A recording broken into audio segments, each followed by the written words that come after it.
In the early years of my painting career, I would often find myself at the bank on a Friday evening, standing in line to cash a check for that week's work. Sometimes there would be 4 or 5 people in front of me. I'd be tired, feet sore from climbing ladders all day, eager to get home.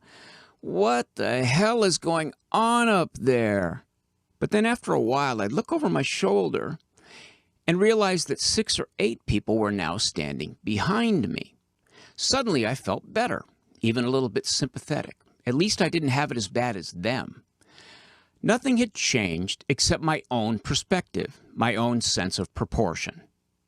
I was gradually coming to understand that if I needed to compare myself to anybody, it was a lot better for my happiness and productivity if I compared myself to people who had it tougher than I did. Jostling for status is innate to all social creatures. It has to do with survival, being valued by the tribe.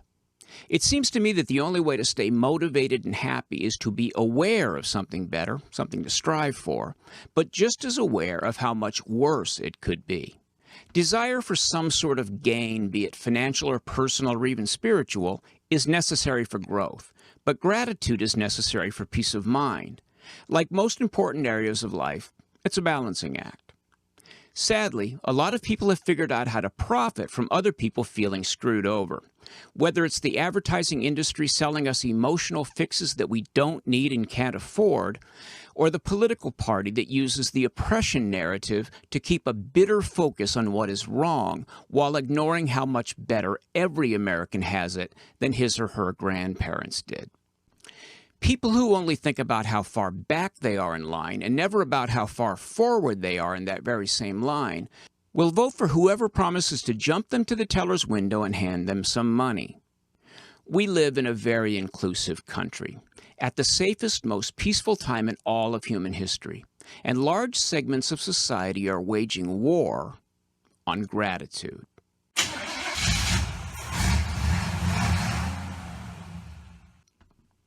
There are brand new George Floyd signs up in my neighborhood. I'm serious. I took these pictures this week. We are 10 days away from the anniversary of his death, and some of my liberal neighbors are refreshing their virtue flags. Because we all know it's coming, don't we? Every one of these signs sends a false message to my African American neighbors that racism is still very much an obstacle. These white homeowners would say that they're anti-racist. But these signs are anti-gratitude. What if I put up a sign saying this? George Floyd was a victim of his own thinking long before Derek Chauvin arrived on the scene. There has never been a better time to be black in America. That sign would be true, and a so-called progressive would pull it down and tear it up. They never want gratitude to replace grievance. If that happened, their whole power structure would collapse overnight. One of the reasons that I left the left is because I was worn down by the unrelenting search for what is not good about this country. As I came to know more and more conservatives through my work, I saw in them a gratitude for our society that felt much more productive. There was usually a flag holder by the front door that I'd have to remove during prep work. These folks didn't wave the flag on holidays out of disgust for other countries. They did it out of a grateful patriotism. I realized that I wanted to spend more time conserving the good than I did complaining about the less than perfect. The political party I left has abandoned the expansive Americanism of our parents' generation. They cobbled together a constituency by marrying small, disparate groups who are unsure of their place in the American tribe with the larger group, what is usually described as college-educated white Americans. The politicians of that party want the less established voters to compare themselves to others with more, greater social standing, more material wealth, a more cohesive set of structures and values. This comparison cultivates a grievance mentality. Meanwhile, the well-established Democrat voters who should be sending confidence down the ladder are themselves mired in a guilt trap.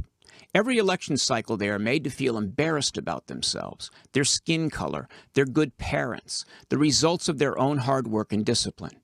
The only ticket out of that trap is to denounce this fine country, which then increases the insecurities of the less established groups. Even the best-off Democrats have been manipulated into a sort of ingratitude by proxy, disliking America on behalf of the less fortunate, as if that could have any possible utility.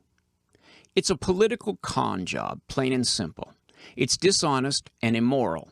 It leaves the people who most need to sense a wide-open highway in front of them crippled by the false idea that their road is a dead end, unless they keep voting for Democrats. Let me pivot a little bit here. The old-timers in AA taught me something really important early on, that being of service was the most reliable path to sustainable gratitude. Being of service is how gratitude matures into generosity. Think of a child's joy at unwrapping a new bicycle on Christmas morning, and compare that to the joy felt by that child's parents. Generosity and gratitude are connected. They're a system. When you give, you are forced to realize that, no matter how modest your circumstances are, you have at least some extra. Every act of giving, even if it's just a word of encouragement, is a booster shot of gratitude, and it feels so good that it becomes a habit. We say that it's more blessed to give than to receive. Does that mean that St. Peter is stacking up bonus chips for us to cash in at the pearly gates? No. It means that when you give, you feel blessed. That is the very definition of gratitude, feeling blessed. Some of you know that I do 2 fundraisers each year. Many of you helped very generously at Christmas, and I'm grateful for that. The causes we support bring resources to people in the developing world so that they can become more self-supporting. Of course I do that for the stated purpose, but also because for a couple of months out of every year, I am forced to compare my modest circumstances to people with so much less. Being of some small assistance helps me to feel grateful. I've already reached out to Mozambiques, the charity run by Rui and Lorin Hart. They make and distribute sturdy utility bicycles to families in rural Mozambique. Just getting to school or to the fields to work can be an hours-long walk. We funded 51 of these tough little bikes last time we did this. This will be our 3rd year with them. That's coming this summer. But last week I heard from Missionary Julius. He's the young pastor in Uganda you might remember. He was brought to my attention by my genius songwriter friend Lorin Hart, who was sending him checks out of her own pocket. Together with a team of volunteers, Julius built an orphanage literally from the ground up. They took clay from the ground and made the bricks. And then they built the foundation and the walls. We came in with money for the roof, then later that year with another fundraiser for plumbing and electrical, and exterior windows and doors and security screens. This is the building now. It's almost complete. They need $4,000 more in materials to install a proper floor and interior doors, and it's a done deal. Julius was an AIDS orphan himself, rescued by a preacher. Now he and his wife devote themselves to caring for other orphans. I donated this morning, and if any of you feels inclined to send $5 or $10, I guarantee it'll buy you a full day of gratitude. Julius calls this the Children House. The kids are already living in it. He hopes to finish it up by August for his birthday. I see no reason why that can't happen. I'll put the link below.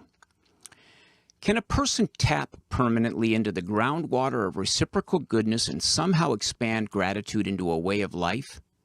I'm not 100% sure, but it seems that if you turn your own gratitude into generous action as Rui and Lorin do, as Missionary Julius has done, you've got a pretty good chance. And the world will surely be a better place for you having made the effort. Thanks for watching. If you like this video, subscribe to our channel and then click the little bell to get notifications.